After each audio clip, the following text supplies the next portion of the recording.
En este video vamos a ver tres temas muy importantes en entender las imágenes y en entender todos estos conceptos teóricos que son la base de la visión artificial. Entonces vamos a arrancar con las definiciones de píxel, convolución y descriptores. Digamos que de forma de píxel todos normalmente estamos de alguna forma familiarizados con el concepto de píxel, que quiere decir que pues por ejemplo todos tenemos cámaras en nuestros celulares o cámaras en alguna otra forma que uno la mide es por la cantidad de píxeles que es capaz de tener. Entonces una imagen que se tome de una misma escena con una cámara de menos píxeles o con una cámara de muchos megapíxeles, pues la imagen va a ser la misma, pero interiormente va a tener como muchísimo más detalle la imagen que tenga más megapíxeles, porque precisamente significa que la cámara tiene muchísimos más sensores y por lo tanto está capturando más detalles. Por lo tanto, cuando hagamos zoom en esa imagen, pues efectivamente se va a ver que la de más megapíxeles pues tiene como muchísimo más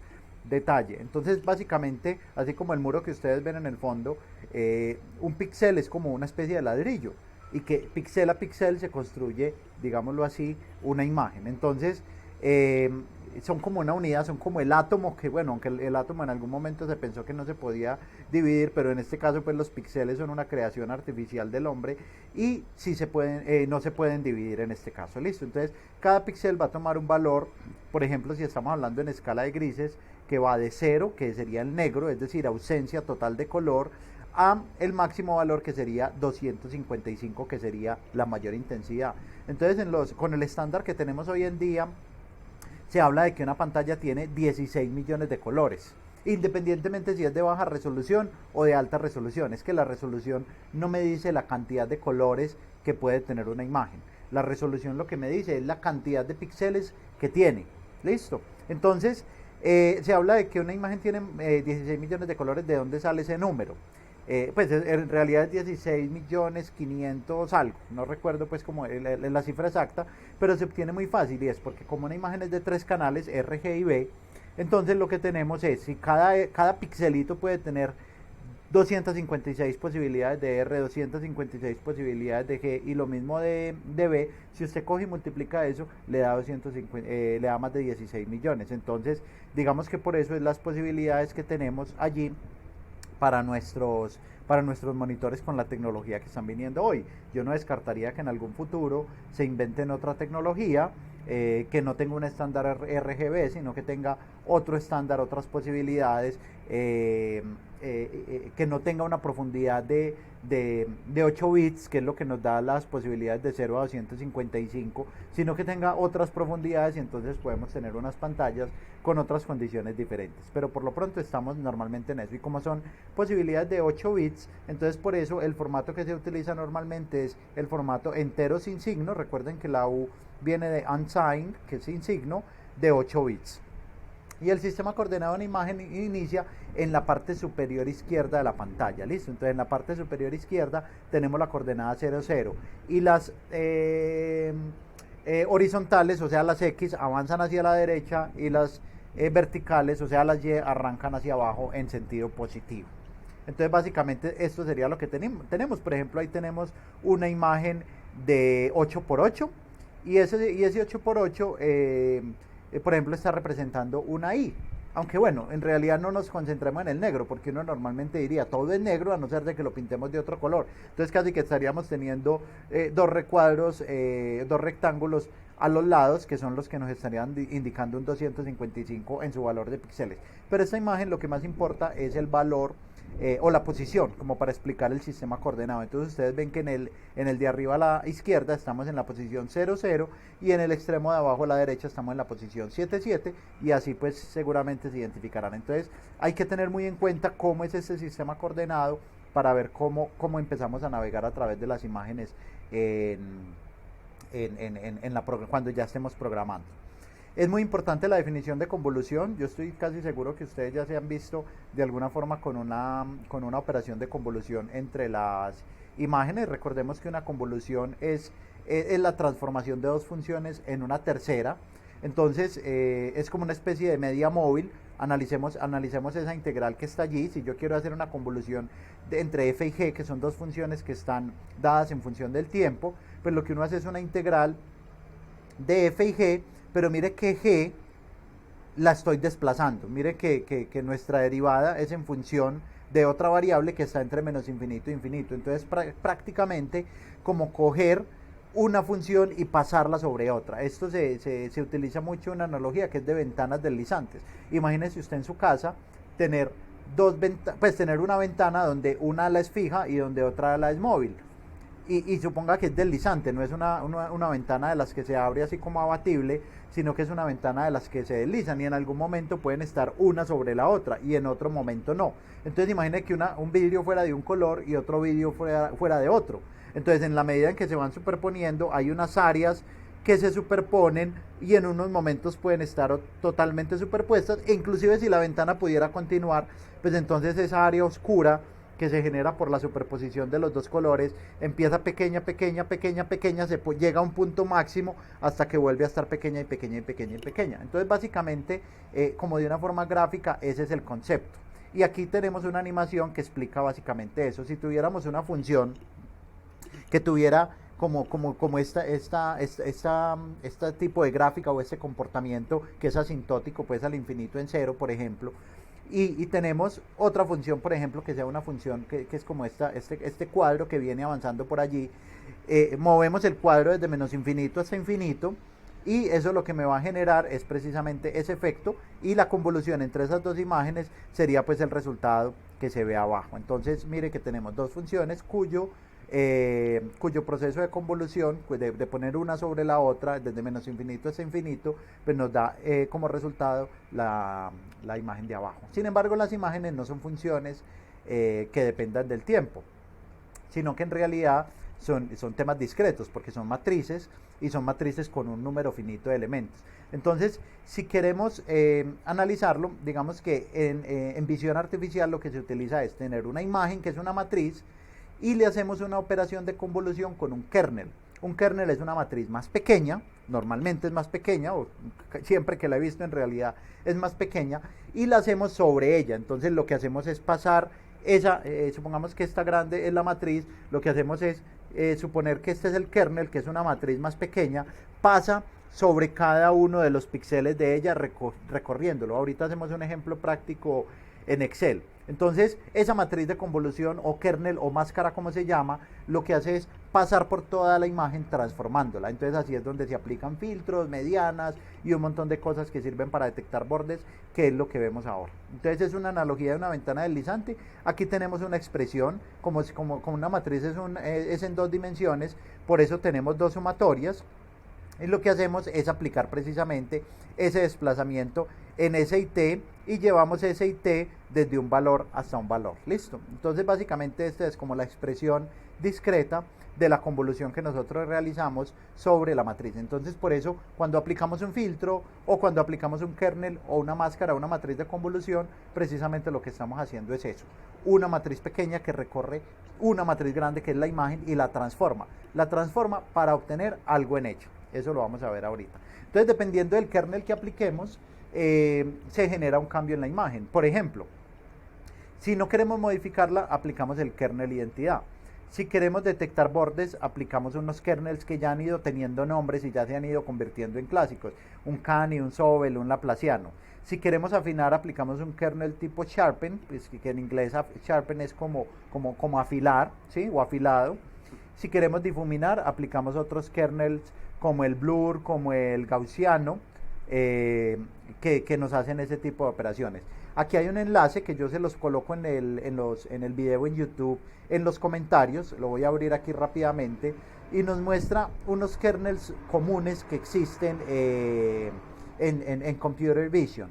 Entonces, nos muestra un comparativo de unas imágenes originales y una vez le apliquemos un kernel de cierto tamaño, porque esos kernels mínimos son de 3x3, pero pueden aplicarse, o los más pequeños que he visto son de 3x3, pero pueden aplicarse otros kernels que sean de otro tamaño más grande y por lo tanto tienen un efecto diferente sobre la fotografía. Entonces aquí abriendo un poco esta página, esperemos un momento mientras me abre.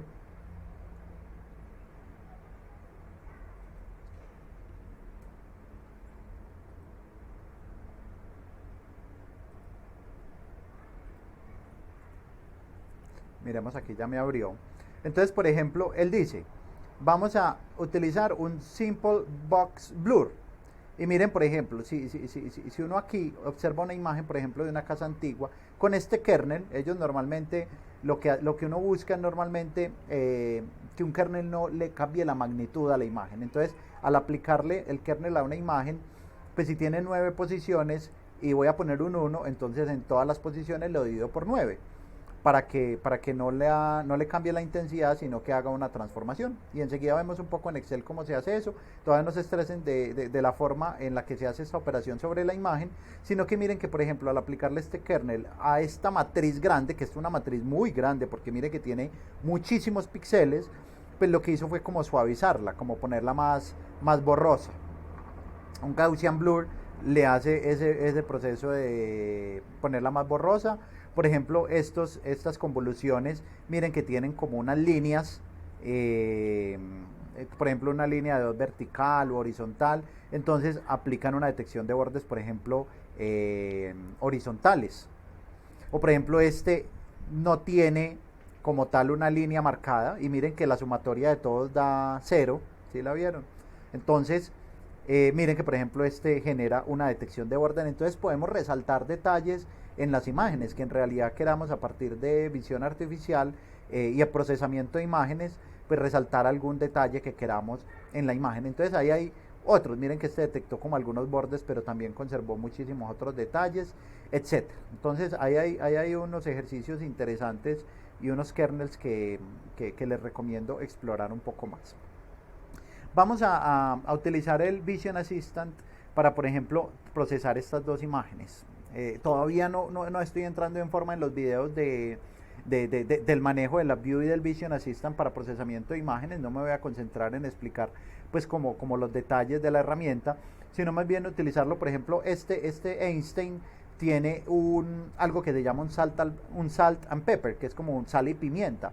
Entonces la imagen está llena de puntos blancos y puntos negros, como una especie de ruido, digámoslo así, si hubiera añadido a la imagen por algún defecto que tuvo en su envío, o en el estado en que está la imagen. Entonces es una imagen con un filtro que queremos de alguna forma poder eliminarlo.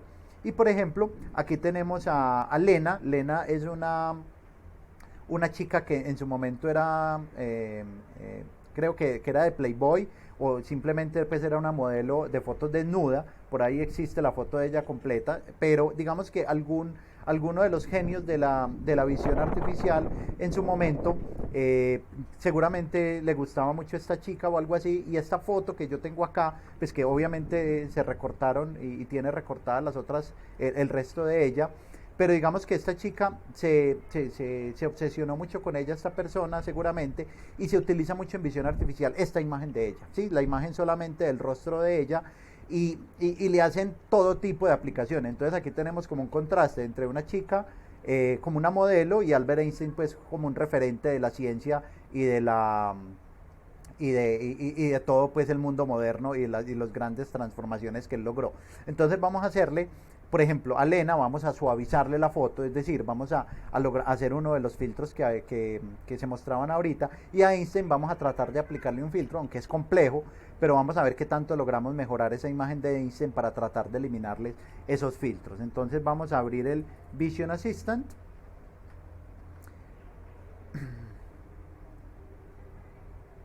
Y vamos a abrir la foto de Elena.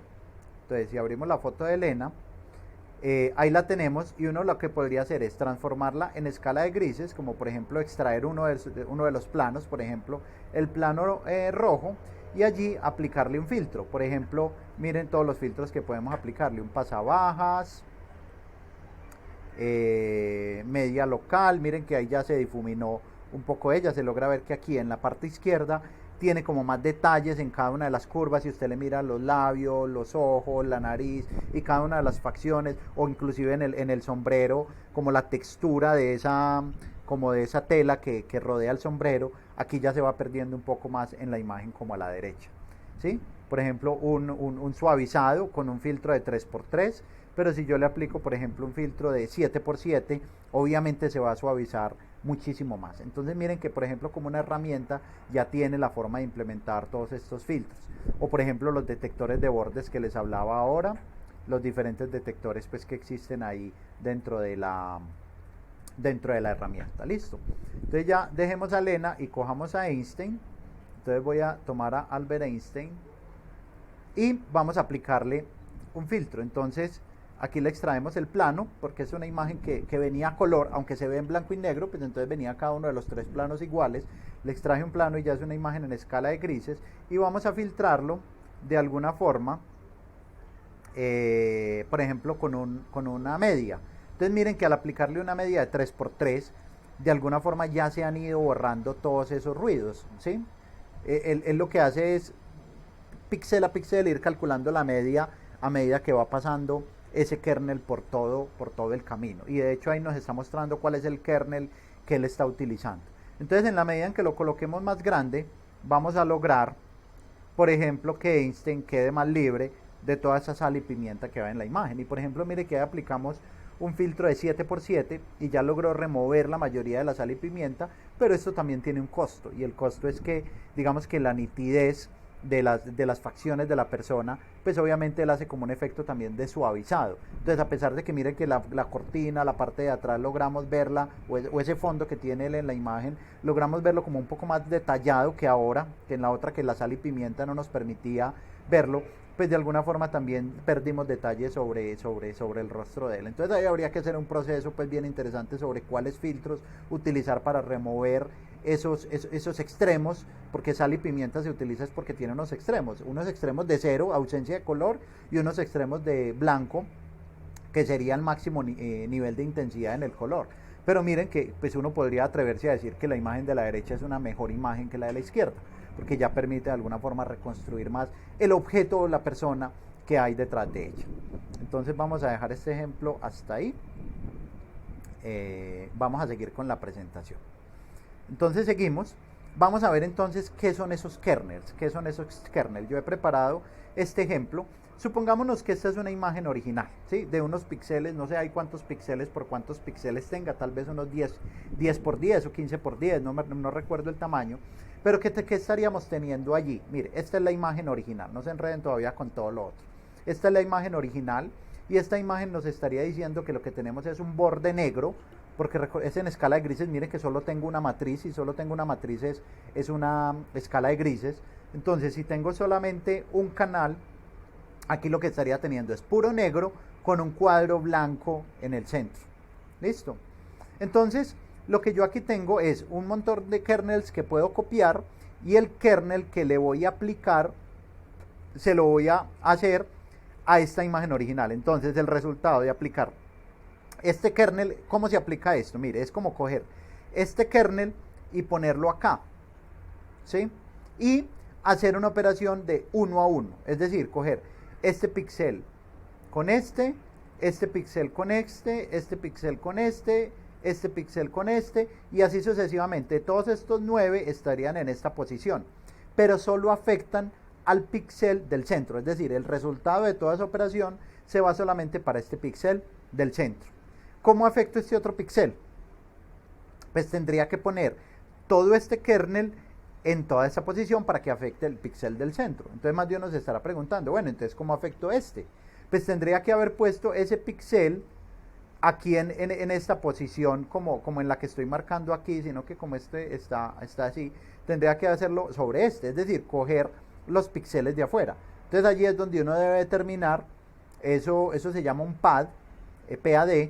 Entonces uno tendría que determinar cómo relleno el exterior, porque si no, entonces la imagen se me va a reducir. ¿Cómo relleno el exterior? Uno puede rellenar el exterior con ceros, o lo puede rellenar duplicando los píxeles de borde, pero no me quiero enredar con ese pad en esta explicación. Quiero explicar más es el concepto de la convolución. Entonces lo que estamos haciendo es coger este kernel y ponerlo acá, para afectar este píxel. Entonces en este caso no estaría yo afectando a ninguno de los píxeles de borde. Eso sería un error, obviamente, ¿sí? Eso no se puede hacer y uno tiene que entonces definir, dependiendo del tamaño del kernel, porque si es un tamaño 5x5, pues entonces estaría teniendo que rellenar con muchos más píxeles la imagen alrededor, bien sea ceros, bien sea unos, bien sea 255 o bien sea un promedio de los píxeles de borde. Hay diferentes tendencias en eso para poderlo rellenar. Entonces aquí yo tengo el resultado de la convolución. Vamos a analizar, por ejemplo, miren que los de borde no lo toqué, pero por ejemplo, ¿este qué es? ¿Este qué es? Miren que ahí estoy utilizando estos píxeles con estos píxeles, o estas posiciones de la matriz con estas posiciones de la matriz. Entonces miremos, por ejemplo, ¿qué es el píxel del centro? Es B3, que es este, por este, que sería N18. Y miren que N18 lo fijé con este símbolo pesos. No sé si en Excel tenían conocimiento de eso. Significa que cuando yo termine ahorita de trasladar, por ejemplo, si yo copio este acá, los que tienen signo de peso me los deja tal cual. Entonces no me va a buscar píxeles al lado de esta media, porque si yo aquí desplazo para el lado, él me estaría buscando automáticamente también aquí al lado y aquí al lado. Entonces yo aquí arriba, en el de arriba, si quiero que me busque al lado. Por eso en los píxeles B, C, D y todos estos no les pongo el signo peso para que se muevan. Pero estos otros sí los fijo. Entonces me explico. Por ejemplo, voy a borrar todo esto. Entonces, miren ahí que ahí corresponde exactamente este kernel con esta posición. Pero si yo lo copio y lo pego, mire que él automáticamente aquí lo desplazó, porque aquí estaba libre.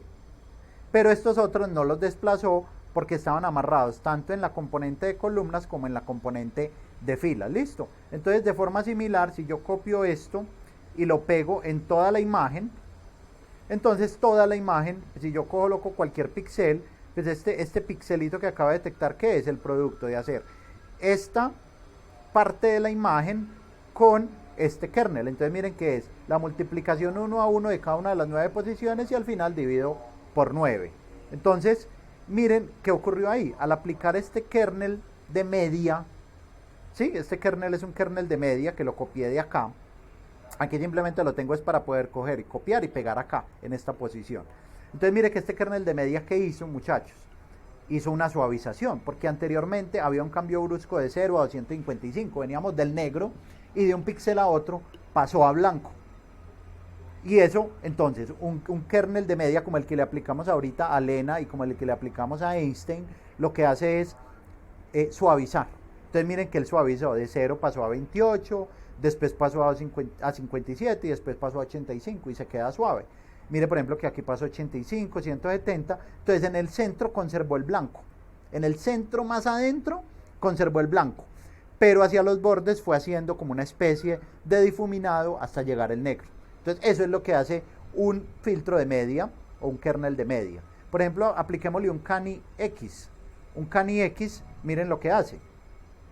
Como él tiene una fila de ceros en el centro, entonces él lo que está haciendo es encontrar bordes que vengan en dirección X, o sea, en dirección horizontal. Entonces él busca en dirección horizontal y encuentra ese tipo de bordes que él se encuentra.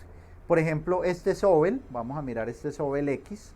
Este Sobel X también aplica una operación similar. Si es un Sobel Y, entonces me va a buscar bordes en la otra dirección. Entonces miren que él aquí encuentra unos bordes con signo negativo si son en una dirección, por ejemplo pasar de oscuro a claro, o positivos si son en la otra dirección de pasar de claro a oscuro. Entonces ahí tienen este Excel que se puede montar fácilmente simplemente a partir del video. Interesante que lo construyan y que hagan la convolución y que muestren cómo esta es la primera posición, esta es la segunda posición que ya se desplaza, y espero que con esto ya quede muy claro el tema de la convolución, que es un kernel, que es una matriz más pequeña, pasando por toda la imagen original, recorriendo uno a uno cada de esos píxeles y transformándolo en una nueva imagen que no es más que el producto de esa transformación y que nos sirve para encontrar bordes, para suavizar, para aplicar cualquier tipo de filtros en la imagen.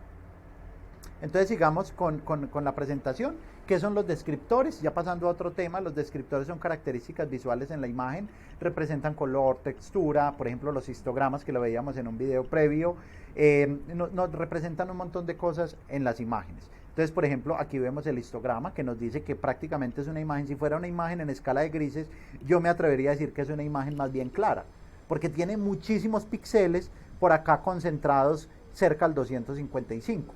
Mientras que tiene por allá algunos puntos o algunas figuras, algunos objetos que se parecen un poco más a objetos oscuros, pero la imagen tiene una predominación gris, más bien tirando a claro. ¿Qué son los descriptores? Son una forma de convertir la imagen en números. En convertir la imagen en números, que los números me digan algo de la imagen, que me digan algo sobre lo que está allí presente. Entonces hay algunos descriptores que la verdad yo no los manejo todos, los de Hog, los de Shift, los de Surf, y unos con los que me he concentrado mucho en estudiar últimamente son los momentos de Who, porque dicen mucho sobre la forma de los objetos. Entonces vamos a meternos un poco más en los momentos de Who. Primero momentos, todavía no hablemos de Who, hablemos primero de momentos. Los momentos son ciertos valores ponderados promedio de las intensidades de píxeles en una imagen. Por ejemplo, un momento raw o crudo podría decir el momento IJ. Y mire qué es. Es, por ejemplo, coger la sumatoria de todos los Y, la sumatoria de todos los X. ¿Qué quiere decir esto? Recorra toda la imagen en todas las direcciones, tanto X como Y. Y píxel a píxel coja y multiplique el X y el Y y multiplíquelo por la intensidad en esa posición. ¿Listo? Entonces, si usted mira esto, por ejemplo, el centroide lo puede encontrar como por ejemplo, supongamos que hay una imagen negra que tiene un objeto blanco. Puede ser un círculo, un cuadrado que esté en cualquier posición y queremos encontrarle el centro de masa. Entonces aquí es donde viene esto muy interesante. Entonces, el centro de masa se obtiene como el momento 1, 0 sobre el momento 0, 0, el X. Y el momento Y, el centro de masa en Y, se puede obtener como el momento 0, 1 sobre el momento 0, 0. Analicemos un poco qué sería ese momento 0, 0. Ese momento 0, 0 sería, como aquí lo dice, IJ. Entonces suponga que I es 0 y J es 0. Entonces, X a la 0 y Y a la 0 sería 1. Entonces es como si esto desapareciera, porque esto es 1 y está multiplicando la intensidad. Entonces desaparezca esta vaina de acá. Entonces es como una especie de ir sumando todas las intensidades que hay en la imagen. Entonces básicamente, ¿esto qué es? ¿Qué sería el momento 0, 0? La suma de todas las intensidades. Vaya, y si es un objeto más grande, la intensidad va a ser más alta, y si es un objeto más pequeño, la intensidad va a ser más baja. Entonces, ese es el denominador. Y ahora habría que analizar, yo los invito a analizar qué pasaría si I vale 1 y J vale 0. Mire que estaríamos eliminando la Y. Entonces estaríamos obteniendo como una especie de sumatoria solamente en la dirección X sobre la sumatoria total, y ahí obtenemos entonces el centro de masa en X. Y si hacemos el 0, 1, estaríamos anulando la X, entonces estaríamos obteniendo la sumatoria en la dirección Y sobre la sumatoria total, y con eso estaríamos obteniendo el centro de masa. Entonces ahora uno dice, bueno, pero ¿qué pasa si el objeto se me mueve o si el objeto se me desplaza? Entonces, cuando uno calcule un momento, que ya no lo vamos a llamar m, sino que lo vamos a llamar mu, y le restamos a toda esa operación de la sumatoria el centro de masa, entonces el momento me daría lo mismo independiente si el objeto está para un lado o para el otro o esté en cualquier momento. Entonces por eso se llaman momento central. Un momento central me daría el mismo momento del objeto independientemente de la posición en la que esté. Entonces eso va a tener una utilidad bien interesante que les mostraré ahorita. Entonces se definen unos momentos centrales de orden superior, que serían pues simplemente como unas especies de operaciones entre todos ellos, y esos momentos serían por definición invariantes al desplazamiento, porque como lo decía, son momentos centrales. Entonces, si uno quiere hacerlos independiente de la rotación, tiene que hacer esta operación, que sería el mu sub ij sobre el mu sub 0 a este exponente. Entonces, con esas, digamos que esto está demostrado matemáticamente en unos artículos que ahorita les voy a compartir para que los analicen si quieren profundizar en esto. Entonces aparecen estos nuevos momentos que son invariantes a la traslación, a la escala y a la rotación. Es decir, si me aparece un objeto más grande o más pequeño, el momento me da igual. Si lo traslado, el momento me da lo mismo. Si lo roto, el momento me da lo mismo. Pero si el objeto cambia de forma, me cambia el momento. Entonces esto se vuelve muy interesante, por ejemplo, para el reconocimiento de caracteres. Es decir, a mí me interesa encontrar una A, independiente de cómo esté, independiente si giró, si se movió, si está más grande o si está más pequeña. Entonces esto cobra gran importancia por eso, porque me encuentra es la forma, independientemente de las otras características de posición, escala o rotación que tenga. Entonces, espero que con esto vayan identificando que esto es bien potente. Los 7 momentos de Who son invariantes a todo y se definen así. O sea, miren que arrancamos por unos momentos M, que al hacerlo central se convirtieron en mu y que después se convirtieron en estos momentos que son variantes invariantes a todo. Entonces, si usted define cada uno de estos momentos de Who, el 1, 2, 3, 4, 5, 6, 7, los 7 momentos de Who, como estas fórmulas matemáticas aplicados a estos momentos, entonces los momentos de Who han demostrado ser unos reconocedores de formas por excelencia, por excelencia. Entonces, si ustedes quieren profundizar un poco más en los momentos de Who y los fundamentos teóricos, pueden acceder a este artículo que ahí se logra ver el enlace, pero también lo voy a colocar en la descripción del video. Le hicieron unas pruebas a los momentos de Who en este artículo que se muestra aquí y les voy a abrir este enlace que es un ejemplo aplicado en los momentos de Who con OpenCV. Entonces esta publicación es bien interesante. Este portal se llama Learn OpenCV, es muy interesante. Es de este señor, yo creo que es indio, Satya Malik, es muy teso y tiene muchísimas publicaciones y en esta página ofrece cursos y ofrece todo lo que usted quiera. Y entonces él explica ahí todo lo de los momentos y toda la teoría que yo acabé de explicar, los momentos de Who, explica cómo calcular los momentos de Who tanto en Python, con OpenCV, tanto en Python como en C. Y, por ejemplo, lo utiliza para obtenerle a una imagen los 7 momentos de Who que están por acá. Los 7 momentos de Who desde el 0 hasta el 6. Pero, por ejemplo, él lo hace, aplicarle a una imagen, por ejemplo, a una K, le aplica los 7 momentos de Who, y a una S le aplica los 7 momentos de Who. Y miremos estos resultados. Mire que uno con esto ya podría entrenar un clasificador, si quisiera aplicar la inteligencia artificial, porque ya usted convirtió esa K no en una imagen, sino que a la K le obtuvo 7 parámetros que van a ser muy importantes y que con esos 7 parámetros usted puede comparar una diferencia entre una K y una S o cualquier letra. Y mire que si hay ciertas diferencias en los momentos de Who de una K y de una S, usted podría identificar, venga, es que por acá hubo unos momentos que empezaron a cambiar de magnitud. Pero también empiezan a identificar que, por ejemplo, ¿qué pasa con esta S respecto a esta otra S? Son la misma, pero está trasladada. Está trasladada. ¿Y qué obtiene uno de los momentos de Who? Son los mismos. Esta otra S está trasladada y está más pequeña. ¿Y qué obtuvimos de los momentos de Who? Son los mismos. Pues habrá algunas variaciones, pero digamos que ahí es donde viene un clasificador inteligente a hacer el trabajo, que la variación sea tan pequeña respecto a otra letra que sí tiene una forma completamente diferente. Y empieza a invertirlas, ¿sí? Por ejemplo, aquí mire que de hecho la invirtió completamente porque le hizo como girarla horizontalmente. Y mire que el último momento de Who, por ejemplo, cambió su signo, pero no cambió su magnitud. Entonces ahí se abre una cantidad de posibilidades sobre cómo a través de los momentos de Who, que son uno de los descriptores más poderosos que hay, pues uno puede coger una imagen, convertirla en unos números y a partir de ese número ya se acabó el problema de visión artificial, ya la visión artificial llegó hasta ahí, ya lo que usted tiene que hacer es un ejercicio si con meros comparadores es capaz de identificar una letra de otra o requiere pues ya de técnicas más avanzadas que hagan todo ese trabajo, ¿listo? Entonces también les coloqué el ejemplo. Entonces, en conclusión, ya para ir terminando este video, en conclusión, elegir los descriptores necesarios para poder identificar o clasificar una imagen se denomina ingeniería de características. Es decir, uno como desarrollador de un algoritmo de visión artificial es el que tiene que determinar, a ver, a esta imagen, ¿qué le voy a sacar?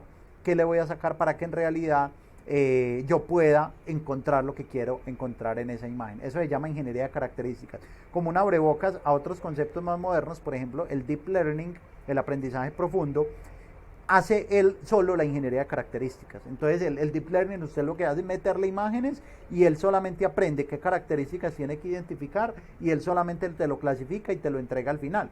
Mientras que en la visión artificial tradicional uno tiene que determinar y escoger esas características para ya luego determinar con qué algoritmo lo voy a clasificar o lo voy a identificar. Entonces ahí es donde viene una importancia muy grande del deep learning, que viene transformando mucho la visión artificial tradicional. Entonces obviamente todos estos conceptos hay que saberlos de cara a la buena implementación de algoritmos más modernos, más robustos y más resistentes a todo. Muchísimas gracias.